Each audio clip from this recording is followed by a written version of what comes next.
নমস্কার বন্ধুরা, আমি নূপুর ভিলেজ ফুড চ্যানেলে আপনাদের সবাইকে স্বাগত। আজ আমি আপনাদের সঙ্গে চিকেন বিরিয়ানি রেসিপি শেয়ার করব।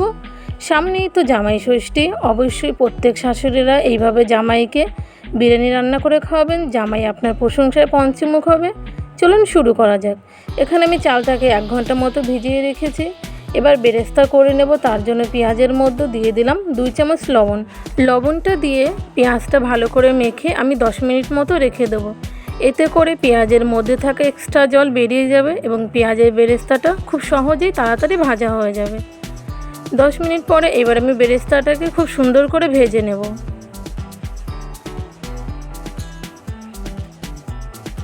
গ্যাসের ফ্লেম আমি লো টু মিডিয়াম করে বেরেস্তাটা ভেজে নিয়েছি, তুলে নেব। এবার আমি মাংসটা ম্যারিনেট করে নেব।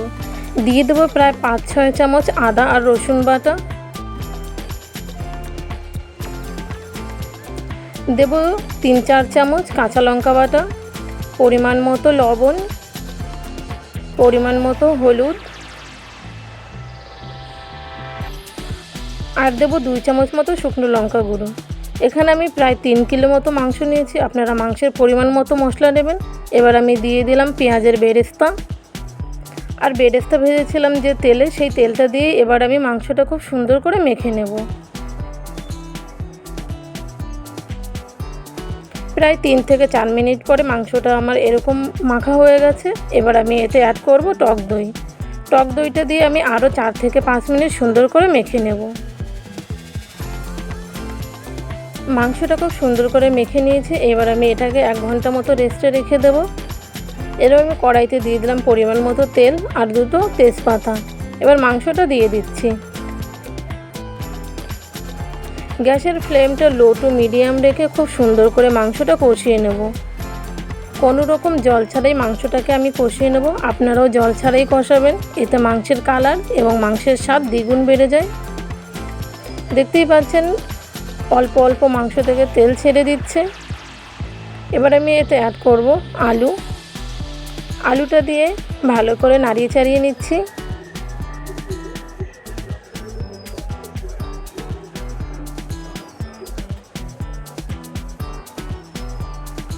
নাড়িয়ে চাড়িয়ে প্রায় আমি 10 মিনিট মতো কষিয়ে নিয়েছি। দেখুন কোনো জল দিইনি আমি, মাংস থেকে কতটা জল ছেড়ে দিয়েছে। এই জলেই আমার মাংসটা খুব সুন্দর করে কষিয়ে নিতে হবে।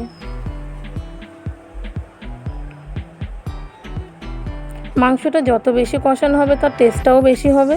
এবার আমি দিয়ে দেবো পরিমাণ মতো জল।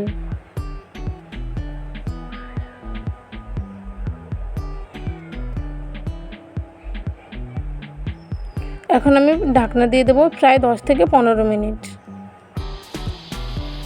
প্রায় 15 মিনিট পর ঢাকনাটা খুলে আমি দেখে নিচ্ছি।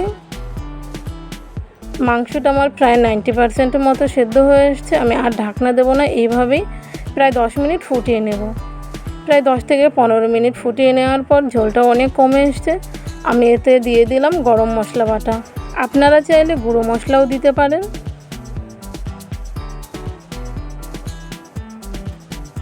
গরম মশলা দেওয়ার পরে 2 থেকে 3 মিনিট আমি নাড়িয়ে চাড়িয়ে নিয়েছি। আমার মাংসটা হয়ে গেছে, এবার নামিয়ে নিচ্ছি। এবার রাইসটা করে নেব। হাঁড়িতে পরিমাণ মতো জল দিয়ে দিয়েছি আর দিয়ে দিচ্ছি গোটা গরম মশলা আর লবণ। জলটা ফুটে এসছে, এবার এতে চালটা অ্যাড করব।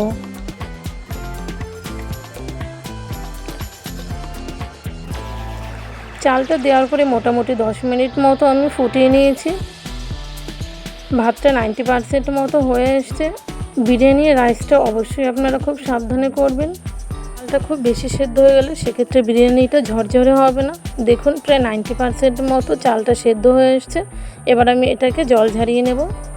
জল ঝরিয়ে নিয়ে কয়েকটা তেজপাতা দিয়েছি যাতে ভাতটা নিচে লেগে না যায়, এবং তার উপরে রাইসটা এক পাট দিয়ে কিছুটা দুধের মধ্যে আমি স্যাফরন, রোজ ওয়াটার, কেওড়ার জল সব কিছু একসঙ্গে মিশিয়ে নিয়েছি, ওটাও আমি দিয়ে দিলাম। এবার আমি দিয়ে দেবো মাংসের পিস আর কয়েকটা আলু। এবার পাশ থেকে দিয়ে দেবো বেশ খানিকটা ঘি। ঘিটা দেওয়ার পর আমি আরও কয়েক পিস মাংস আর আলু দিয়ে দেবো।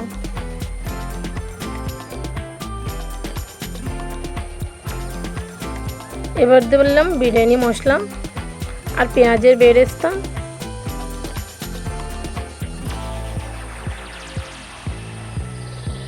আর একটা লেয়ার করব, তার জন্য আবার দিয়ে দেব রাইসটা, বেশ খানিকটা ঘি, কেওড়া, রোজ ওয়াটার সব দিয়ে দিলাম। এবার আবার